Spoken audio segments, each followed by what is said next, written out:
dysthymia, you really would benefit from having access to a therapist. You don't have to see a pediatrician or a child psych for that, but being able to talk through things, to understand things, to become educated about things, will help you break that cycle.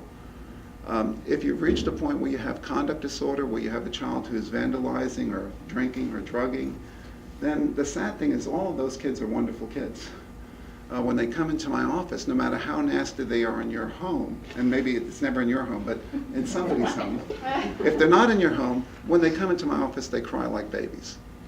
I don't care if they're gangs with the red handkerchiefs or the blue handkerchiefs, or they're from the academy or Terry Sanford. No matter how much trouble they've been in, most kids feel pretty bad. Most of them recognize disconnect, that I don't feel connected. And that's an opportunity, even at that age, to still turn it around. But conduct disorder is harder, because once they've reached that age, if they go too many years into having dysfunction, they may have no concern, meaning they can smile at you, they can say they're sorry, but they're not sorry. They just really have reached a point where, unfortunately, they're probably going to make bad decisions. So the principle, why today, why come here for ADD, is that right now you may be worried that Johnny forgot to turn in his homework. Right now you may be concerned that he's getting his first B. Or you may have a child that's getting all C's and 1 D. So initially your concern may be simply academic. But the ADD really sets up a seed that will cause dysfunction for you and your child in the future if we don't take care of it. You might say, well, gee, Dr. Lessica, are you a conduct disorder? What I forgot to tell you is that probably 1 out of 4 becomes a nerd. And what I mean by that is, as a child in 4th grade, I had all those feelings of, I can't do it, I can't please you, I can't do anything right. Well, about 1 out of 4 become worriers. So we're the kids, if we get a 95, we're paralyzed with fear. Is that enough? Is that good enough? So I spent my life saying, I'm sorry. And as a young doctor, there were lots of skits, I'm sorry, I'm sorry, I'm sorry, because you always feel like you're not doing something well enough.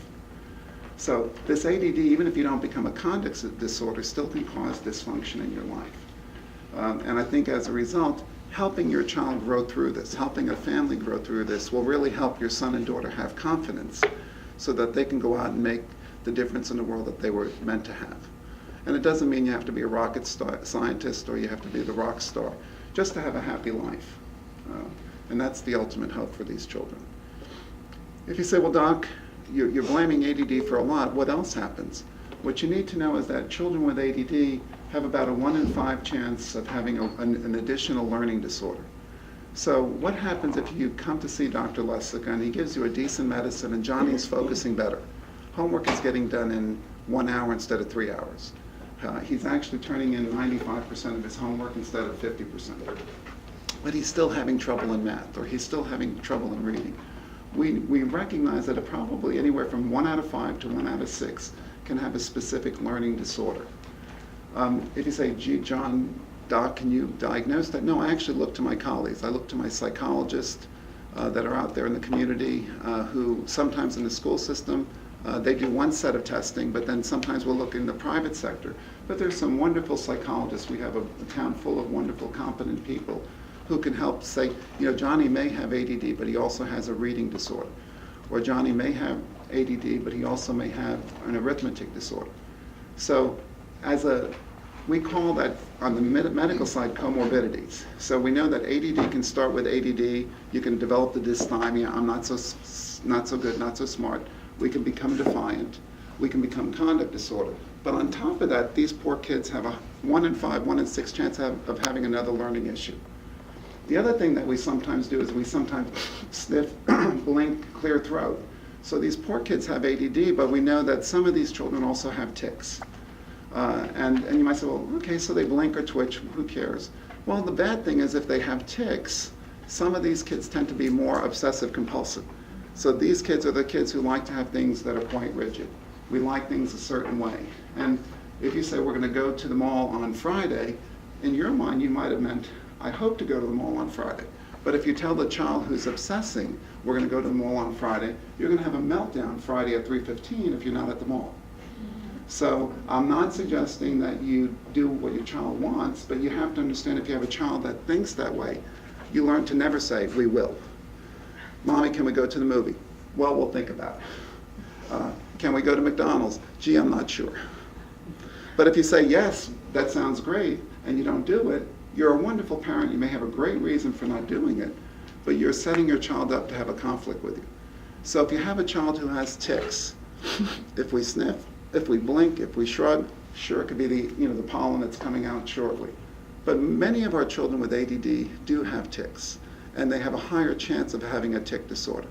And the tic disorder is also associated with obsessive compulsive features. So that's another what we call comorbidity. Back when I was a pediatrician, if you said autism, I would think, actually, when I think of my pediatric years, I was a pediatrician for 5 years. I think in 5 years in the military, I saw 1 or 2 autistic children. Okay, if you go to the mental health center where I work, in any given week, I bet you out of the 80 kids I see, 20 are labeled autism. You might say, well, John, look at this. It's those vaccines. You doctors give vaccines and now everyone's autistic. The tragedy is the number of severe autism cases is still low. It's not a tragedy. The blessing is that we now label everyone autistic or PDD, but it's only a blessing if we do something different. So there are some children who don't read social cues. There are some kids who don't have great verbal skills. Some kids have great verbal skills and don't have great social skills. But when we were growing up, and I'll explain all of that, if you have great verbal skills, but maybe have poor social skills, some of those children have turned out to be diagnosed Asperger's. Okay, so I have a whole host of these kids. One kid knows everything about dinosaurs, another kid can tell me about every train. Sometimes our Asperger kids have wonderful brilliance in a certain area. So I have one child, this is a true story, he's about this big. He goes to a public school in town, and I live on Swift Creek. So out of nowhere, he'll say, well, you take Rayford Road to Fairfield, you take right on Fairfield, then you go down 4 stop signs, and you take a right onto your driveway. Well, my physician assistant lives somewhere east of Gray's Creek. Well, this kid, out of nowhere, drove her right through downtown, road for road, and could tell her how to get to her front doorstep. 7-year-old. Now, I don't know why this kid knows this, but he knows it, but he has no social skills. Or I shouldn't say no, poor social skills. He's rigid, he's inflexible, he has trouble with peers, he has trouble with family, but he really does have this Asperger feature. So work for OnStar. Excuse me? He should work for OnStar. Actually, he can run OnStar.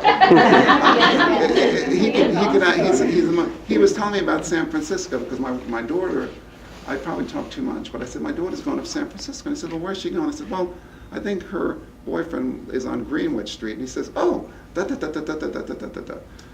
And I can't tell him he's right or wrong, but he obviously fooled me. So what am I trying to say? We have some children who have ADD, but then they have this other little caboose on the train that might cause dysfunction. So you don't have to pity us. ADD is never simple, okay? If they don't have Asperger's, if they don't have autism, if they don't have tics, if they don't have OCD, they still have a high chance of having dysthymia. They still have a high chance of having oppositional defiant. And they can, hopefully not, but they can proceed to conduct disorder. If they were the nerds and the kids who want to please, if it takes 6 hours to study for something, I'll do it if that's what it takes to get to 90 or 95, because you probably have some overachievers who have ADD.